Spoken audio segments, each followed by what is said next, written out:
Hey guys, it's Ben the Coin Geek at Old Pueblo Coin with an unboxing video, and this is one that I was hoping would come back uncirculated, but apparently it didn't. Actually, this video is about something a little bit different than what you're used to seeing, and something that is the opposite of how a lot of people collect coins. This is an introduction to what you would call a lowball set.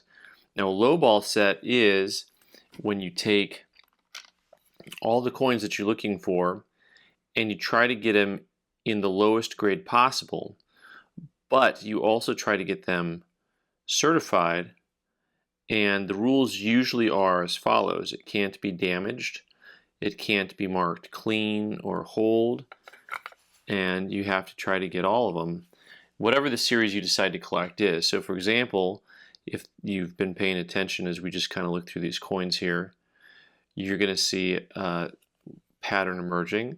If you didn't already notice what the pattern is, you're looking, of course, at a Carson City dollar lowball set. So pretty neat stuff here. And I had a customer who was putting a lowball set together and decided to move on to something a little bit different. And so this is really actually quite difficult to do. And actually, I'm going to compare grades a little bit. We'll take a closer look and see what we see and what we don't see when we're trying to grade coins like this. And it's really interesting to me, the difference in how coins wear. Just something to always be aware of is just how they wear and where they wear. And I don't think I can say wear anymore without making 5th grade boy jokes. So look at that guy. Okay, this has got to be the lowest grade one in the group so far. I think that's on the real low grade spectrum. And let's go ahead and start looking at some of the grades on these. This 1884, the rims are completely gone. So when I say the rims are gone, what I mean is that where there should be some detail coming down off the edge, it wears down into the lettering. They call this an AG3. So your 82, 3, and 4 are your most common dates on your Carson City dollars, and they're really difficult to get nice clean coins in grades this low. So usually people don't submit them when they seem this low. Oftentimes also they're probably cleaned or damaged or something along those lines. So a good coin, a VG coin, would probably be $100. An AG would probably also be about that price point, because people who are trying to put lowball sets together have a hard time finding them.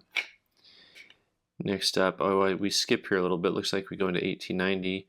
A fair 2. So they've got this one grade lower, and this is where I get to argue grades the opposite of how I normally do. How could you possibly call this one an AG3? It should be a good, a fair 2. All right, so what's interesting here is you'll see just nothing left of the lettering on the left-hand side. And that's kind of going to be your big tell on this one to get a 2 instead of a 3.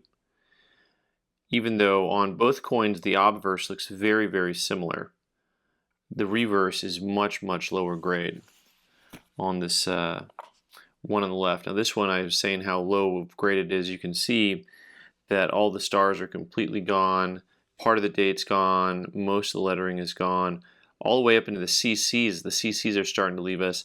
This one is also a fair 2. Now this I still think is the lowest grade. I know we want to look at the grade for the grade, right? So a fair 2, can we get a lower grade than a fair 2? Can we get a poor 1? For those of you who don't know the grading scale this low, because we rarely ever talk about it, actually below good 4, each grade has its own number and name.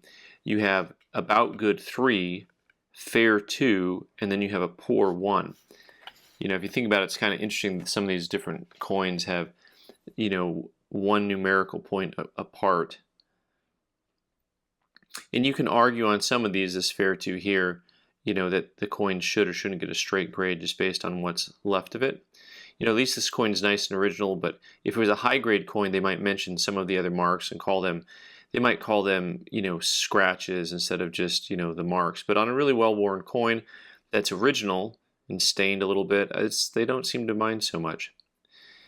So this one they also call a fair 2, but you can see even then I mean, this 83, maybe you can get it downgraded. Look at that. I mean, still, once again, you have lettering.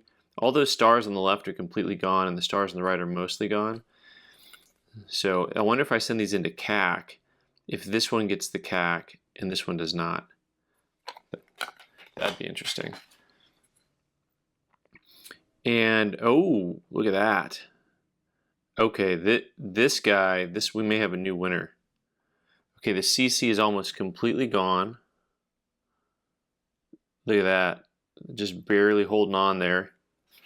Barely holding on. You got to be able to make out the date and the mint mark for it to count.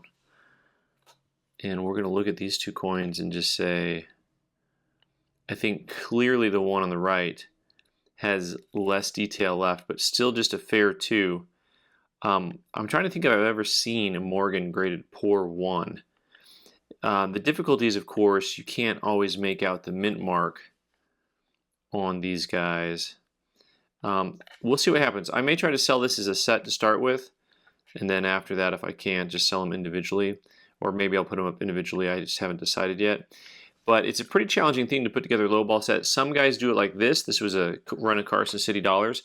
Other people will do it with a typeset, so they'll try to get the lowest grade that they can on a one of each type of U.S. coin. So anyways, guys, thanks so much for watching. Let me know if any of you have your own lowball set, and let me know what you think of these guys. Thanks so much for watching. I'm Ben the Coin Geek. You can subscribe by clicking on the owl button in the corner and watch more videos on the right side of the screen.